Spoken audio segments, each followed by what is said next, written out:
नमस्कार, वैशालीज रेसिपीमध्ये सर्व खवय्यांचं खूप मनापासून स्वागत।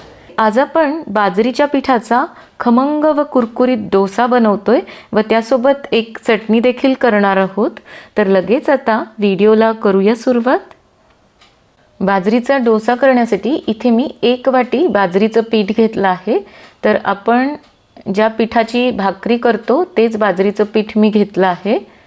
आता ज्या वाटीने आपण पीठ घेतलं होतं त्याच वाटीने आपल्याला पाणी घालायचं आहे। तर सुरुवातीला मी 2 वाट्या पाणी यामध्ये घालतेय आणि नंतर गरज पडेल तसं घालायचं आहे। आता हे चमच्याने मिक्स करून घेऊया।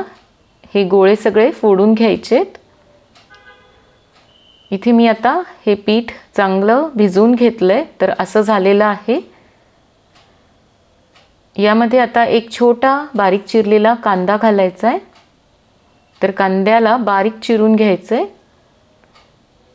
2 ते 3 हिरव्या मिरच्या पण मी अगदी बारीक कट करून घेतल्या आहेत। थोडीशी बारीक चिरलेली कोथिंबीर, चवीनुसार मीठ घालायचं आहे आणि चिमूटभर हिंग। आणि आता हे सगळं परत आपण मिक्स करून घेऊया।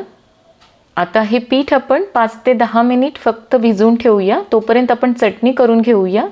तर आज आपण शेंगदाण्याची चटणी बनवतोय। तर त्यासाठी मी इथे अर्धी वाटी शेंगदाणे भाजून त्याचं साल काढून घेतलं आहे। 1 टेबलस्पून डाळवं घालायचेत। नसेल तर तुम्ही फक्त शेंगदाण्याचीही बनवू शकता। 4 ते 5 लसणाच्या पाकळ्या आणि 4 ते 5 लाल मिरच्या घेऊन मी त्या 10 मिनिट गरम पाण्यात भिजवत ठेवल्या होत्या। म्हणजे मग चटणीला रंग छान येतो। आणि लाल मिरची नसेल तर हिरवी मिरची पण घालू शकता। आणि आता 1 चमचाच दही घालायचं आहे। दही नसेल तर लिंबाचा रस पण घातला तरी चालेल।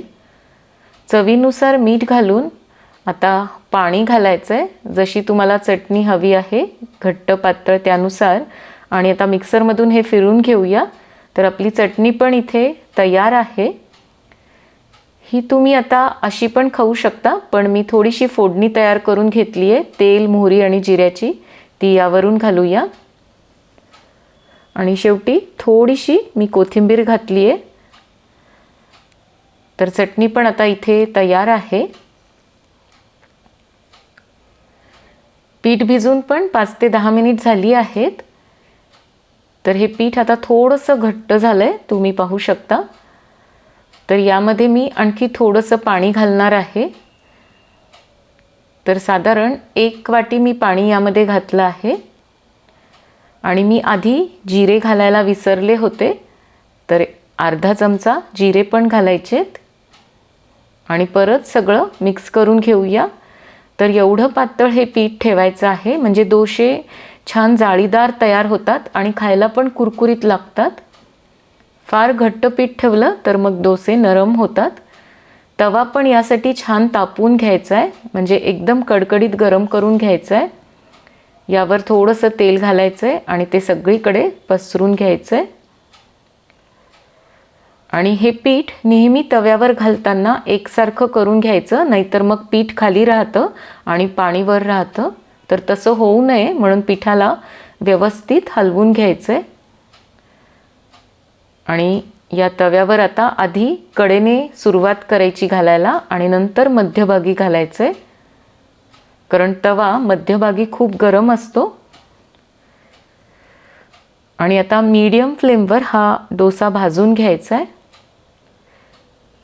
फार गॅसची फ्लेम मोठी ठेवू नका, थोडं मीडियमच ठेवायची आहे, म्हणजे मग डोसा छान कुरकुरीत होतो आणि अगदी व्यवस्थित भाजला जातो।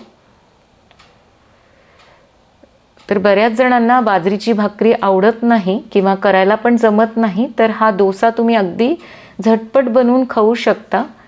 शेंगदाण्याच्या चटणीबरोबर किंवा नुसता खायला सुद्धा खूप छान लागतो। तर आता तुम्ही पाहू शकता जसा जसा हा शिजत जाईल तशी ह्याला जाळी पडायला सुरुवात होते। तर आता एकदम छान अशी जाळी पडली आहे। आणि आता हा खालच्या बाजूने चांगला भाजून पण झाला आहे। याला कडेने असं आधी सैल करून घ्यायचं आहे आणि व्यवस्थित भाजून झाला की असा सहज सुटून येतो।